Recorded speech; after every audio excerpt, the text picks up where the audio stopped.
இன்றைய கேள்வி, துளசி இலை வந்து தினமும் சாப்பிடலாமா? ஏன்னா கோவில்ல எல்லாம் கூட தீர்த்தத்துல துளசி போட்டு குடுக்குற பழக்கம் நமக்கு இருக்கு.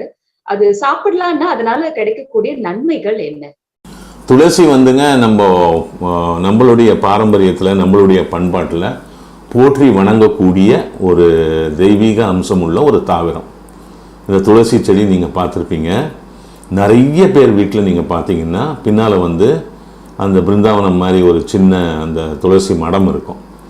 அது சிமெண்ட்டில் பண்ணியிருக்கோம். அதை வச்சு துளசி வச்சுருப்பாங்க. பின் வாசலுக்கு நேராக வச்சுருப்பாங்க. டெய்லி அதுக்கு விளக்கேற்றுவாங்க. டெய்லி சில பேர் அதுக்கு பூஜையும் பண்ணுவாங்க. இது வந்து நம்மளுடைய துளசி வந்து தெய்வத்துக்கு சமம். அதாவது அந்த அம்மன் அதனுடைய அருள் அந்த மாதிரி ஒரு நம்ம பண்பாட்டில் அது இருக்குது. இது நீங்கள் நிறைய பேர் வீட்டில் பார்க்கலாம். இப்போ வந்து அடுக்குமாடி குடியிருப்புகள் வந்துட்டதுனால அது ரொம்ப இல்லாமல் போயிடுச்சு. அது இருந்தாலும் இந்த ஃப்ளாட் சிஸ்டம் அடுக்குமாடி குடியிருப்புகள் இருக்கவங்கெல்லாம் கூட தங்கள் பால்கனியில் ஒரு சின்ன துளசி மடம் வச்சு துளசி வச்சுருப்பாங்க நிறைய பேர். அதுவும் நீங்கள் இப்போ பார்க்கலாம். இப்போ துளசியினுடைய அற்புதம் என்ன அப்படின்னு கேட்டிங்கன்னா, டெய்லி ஒரு 2-3 இலை நீங்கள் எடுத்து சுத்தமாக கழுவி நல்லா மென்று சாப்பிட்லாம். நல்லா மென்று அதை கூழாக்கி தண்ணியாக்கி சலைவா ஜென்ரேட் பண்ணி சாப்பிட்லாம். காலை மாலை நீங்கள் வெறும் வயிற்றில் சாப்பிட்றது ரொம்ப நல்லது. இதுக்கு வந்து எக்கச்சக்கமான மருத்துவ குணம் இருக்குது. துளசியை பற்றி நீங்கள் வந்து நெட்டில் கூட போய் படிக்கலாம். துளசினே போடலாம். நீங்கள் இங்கிலீஷ் வேர்டில் துளசினே போடலாம். What are the medical benefits of துளசின்னு போட்டாலே நிறைய வரும். இது வந்து உங்களுக்கு வந்து ரத்தத்தை தூய்மைப்படுத்தும், உங்களுக்கு நுரையீரலை தூய்மைப்படுத்தும், உங்களுடைய அந்த ரத்த அழுத்தத்தை வந்து குறைச்சி கொடுக்கும் ஜாஸ்தியாக இருந்ததுன்னா. இது மாதிரி உங்களுக்கு வந்து எண்ணற்ற மருத்துவ பயன்கள் இருக்குது அதுக்கு, துளசிக்கு. அதனால் நிறைய பேர் விஷயம் தெரிஞ்சவங்க பார்த்தீங்கன்னா இந்த துளசியை வந்து தினந்தோறும் ஒரு 2-3 இலை காலை மாலை நீங்கள் சாப்பிட்டு வந்தீங்கன்னா கண்டிப்பாக உங்களுக்கு வந்து அது ஓரளவுக்கு உங்களை வந்து அந்த ஆரோக்கியம் கொடுக்கும்.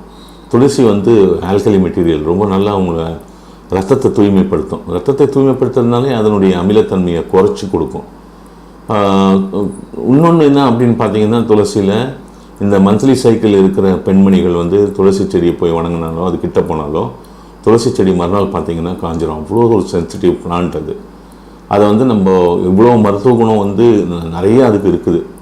உங்களுக்கு டயபெட்டிஸை கூட அது உங்களுக்கு கொஞ்சம் சர்க்கரையின் அளவு ரத்தத்தில் அதிகமாக இருக்கிறது கூட கொஞ்சம் குறைச்சி கொடுக்கும். அதை டெய்லி சாப்பிட்டு வர்றதுனால நம்மளுக்கு கண்டிப்பாக ஒரு மருத்துவ பயன் நிறையவே கிடைக்கும். அது தினந்தோறும் சாப்பிட்டு வந்தீங்கன்னா.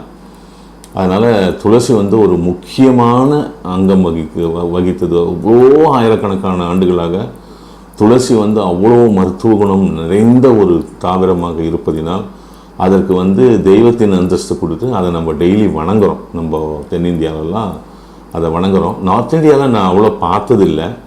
நார்த் இந்தியா நிறைய ட்ராவல் பண்ணியிருக்கேன். அங்கே வீடுகளில் நான் துளசி அவ்வளோ பார்க்கல. யாரெல்லாம் வச்சு செய்கிறாங்கன்றது என்னால் அதை பற்றி கமெண்ட் பண்ண முடியாது. ஆனால் தென்னகத்தில் நான் பார்த்த வரைக்கும் ஆந்திரா, கர்நாடகா, கேரளா, தமிழ்நாடு, எஸ்பெஷலி தமிழ்நாடு பார்த்தீங்கன்னா எல்லார் வீட்லேயுமே கிராமப்புறங்களில் கண்டிப்பாக பார்த்தீங்கன்னா எல்லார் வீட்டு பின்னாலேயும் ஒரு துளசி மடம் இருக்கும், துளசி செடி இருக்கும். துளசி வச்சு அதுக்கு டெய்லி பூஜை பண்ணுவாங்க. அதுக்கு டெய்லி சாயந்தரம்னா விளக்கேற்றுவாங்க. அதை வந்து ஒரு தெய்வமாகவே அதை வந்து டெய்லி கும்பிட்டுன்னு வராங்க. இந்த ஒரு பாரம்பரிய முறை இன்றைக்கும் இருக்குது. இது என்றைக்குமே இருக்கும். அந்த அளவுக்கு முக்கியத்துவம் வாய்ந்தது இந்த துளசி செடி. வணக்கம்.